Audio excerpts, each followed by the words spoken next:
selamat datang di Podtalk iSenders. Hari ini kita akan membahas isu yang sangat dekat dengan keseharian warga ibu kota. Topik kali ini adalah masalah yang sangat sering kita rasakan, yaitu belum optimalnya integrasi transportasi publik antar moda di DKI Jakarta. Hari ini saya sudah ditemani oleh Mbak Umu selaku perwakilan pengguna transportasi publik dan tiga rekan-rekan PNS dari Pemprov DKI Jakarta, ada Mbak Puspa, Mas Arif, dan Mbak Tantri. Selamat datang semuanya. Terima kasih, Mas. Pertama, mungkin kita ke Mbak Umu dulu ya, sebagai angker nih atau anak kereta dan PJ. Apa sih keluhan utamanya Mbak kira-kira?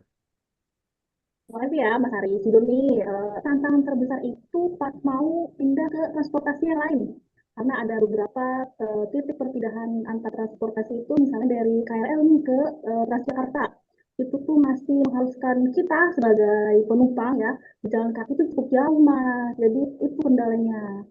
Iya sih, bener banget itu ya. Apalagi kalau cuacanya lagi nggak bersahabat ya Mbak. Iya, iya benar. Karena nggak semua kan eh, apa namanya titik perpindahan antar moda itu punya jalur penghubung kayak skybridge atau underpass gitu yang ada kanopi atau bisa kan kalau misalnya ada kanopi itu kan enak ya kita jalan ke antar moda itu terhindar gitu dari panas sama hujan gitu. Belum lagi tuh kalau masa rute gitu Mas. Saya kan ini tinggal di perbatasan ya. Terus wilayah perbatasan Jabodetabek. Nah, itu masih kurang tuh rute feeder atau angkutan penumpangnya. Transportasi publik itu kan rasanya masih berpusat di pusat kota ya dan kawasan kota aja gitu jadinya Mas. Keluhannya sangat relatable sih. Nah, sekarang kita langsung aja nih ke Mbak Puspa sebagai PNS yang berperan di bidang perencanaan. Kira-kira gimana sih Mbak Pemprov DKI melihat akar masalah ini? Baik, Mas Haris dan Mbak Umu, kami sebagai ASN menyadari posisi kami sebagai pelayan publik yang berkewajiban memberikan pelayanan transportasi yang aman, nyaman, dan mudah diakses. Masalah utamanya itu adalah infrastruktur pendukung integrasi antar moda memang belum merata. Seperti yang Mbak Umu bilang, masih terdapat titik perpindahan moda yang belum dilengkapi fasilitas pendukung seperti skybridge, underpass, jalur pedestrian yang nyaman, serta fasilitas yang ramah disabilitas. Kondisi inilah yang menyebabkan proses perpindahan antar moda menjadi kurang efisien dan mengurangi kenyamanan pengguna. Peran saya sebagai perencana adalah membuat rencana sinkronisasi antara rencana tata ruang wilayah dengan rencana induk transportasi Jakarta, sehingga pembangunan stasiun dan halte dapat terhubung secara seamless. Berarti master plan-nya sedang terus disinkronkan ya. Nah, lalu untuk eksekusi di lapangannya nih, Mas Arief, kira-kira hambatannya apa sih Mas? Iya, Mas Haris. Tadi yang Mbak Puspa bilang itu betul ya. Saya sebagai pelaksana, tugas kami itu membangun fasilitas yang mendukung integrasi antar moda seperti Skybridge atau halte transit dengan spesifikasi teknis yang aman dan nyaman. Namun saat ini tuh tantangan terbesarnya adalah penyelenggaraan transportasi yang melibatkan banyak instansi dan operator. Jadi masih belum optimal nih koordinasinya dalam perencanaan, pelaksanaan, dan evaluasinya, yang akhirnya menyebabkan proses integrasi antar moda berjalan kurang maksimal. Maka dari itu, kami tetap sebagai pelaksana terus berupaya melakukan koordinasi antar operator transportasi baik itu BUMD maupun BUMN untuk menyelaraskan jadwal antar modanya. Menarik, menarik, menarik. Selain fasilitas fisik, kadang itu di sekitar stasiun itu macet karena banyak parkir liar atau pedagang-pedagang kaki lima. Nah, kalau dari Mbak Tantri nih, dari sisi pengawasan, kira-kira tindak lanjutnya itu gimana ya Mbak? Baik, Mas Haris. Nah, itu juga sebagai fokus utama saya sebagai pengawas.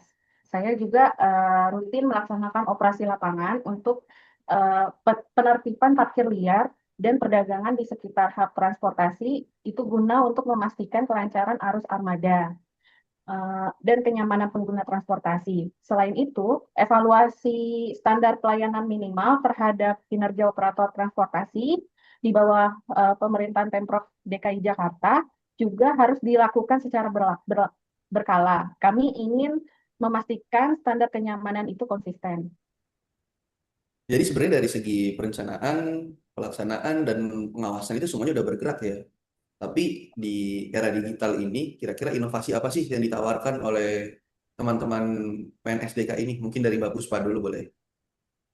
Ya, untuk menyelesaikan masalah ini, kami punya gagasan utama yaitu optimalisasi integrasi antar moda transportasi di DKI Jakarta melalui penguatan sistem informasi dan koordinasi layanan transportasi terpadu. Kami mengaitkan dengan 4 pilar literasi digital. Dari sisi digital skill, penerapannya adalah dengan menggunakan aplikasi transportasi terpadu agar masyarakat bisa memperoleh informasi rute, jadwal, dan tarif secara real-time. Betul. Lalu dari sisi digital kulturnya sih, integrasi ini harus mendukung budaya kerja kolaboratif. Kami menerapkan budaya berbagi data antar instansi dan operator transportasi.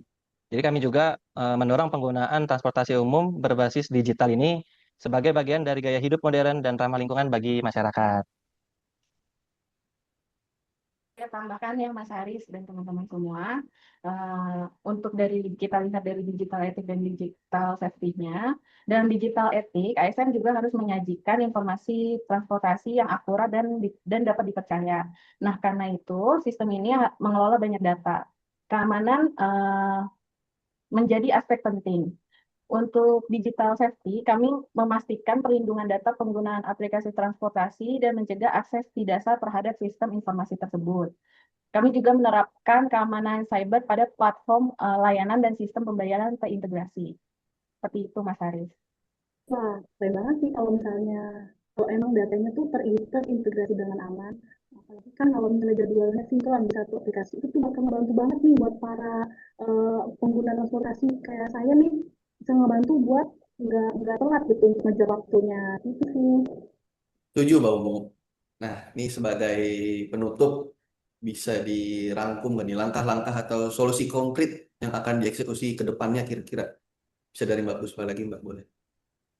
Ya, solusi yang pertama itu pengembangan sistem informasi transportasi terintegrasi. Kami menyediakan platform digital yang mengintegrasikan informasi rute, jadwal, tarif, dan titik perpindahan antar moda sehingga masyarakat dapat merencanakan perjalanan dengan lebih mudah dan efisien. Solusi keduanya kalau dari saya ya, adalah penguatan koordinasi antara pemerintah Provinsi DKI Jakarta, operator transportasi seperti MRT, LRT, Transjakarta, ya KRL, terus juga sama instansi terkait lainnya, kayak di SUB, gitu. Lalu yang ketiga, ada integrasi data transportasi, yaitu membangun sistem berbagi data yang terintegrasi untuk mendukung perencanaan dan evaluasi. Keempat, ada optimalisasi fasilitas perpindahan antar moda dengan memprioritaskan pembangunan skybridge sama jalur pedestrian dan halte transit yang tadi kita udah bahas ya. Itu. Tambahkan dari sistem pengawas, ini solusi terakhir menjawab keresahan Mbak Umu yang tadi, yaitu peningkatan aksesibilitas wilayah pinggiran. Kami akan mengoptimalkan layanan feeder dan konektivitas menuju transportasi massal hingga masyarakat di wilayah pinggiran Jakarta dapat memperoleh akses yang lebih baik. Luar Seperti itu. biasa sekali. Terima kasih rekan-rekan semua. Pada akhirnya, rekan-rekan PNS ini bertugas sebagai perekat dan pemersatu bangsa yang berperan memastikan pemerataan akses transportasi di berbagai wilayah. Tujuannya agar konektivitas antar daerah kuat, kesenjangan berkurang, dan mobilitas berjalan efisien. Terima kasih Mbak Umu atas masukannya dari sisi masyarakat, dan terima kasih untuk Mbak Puspa, Mas Arif, dan Mbak Tantri atas dedikasinya khususnya untuk Pemprov DKI Jakarta. Sampai jumpa di episode Sama. World ASNers berikutnya. Terima kasih, Mas Terima Farid. kasih.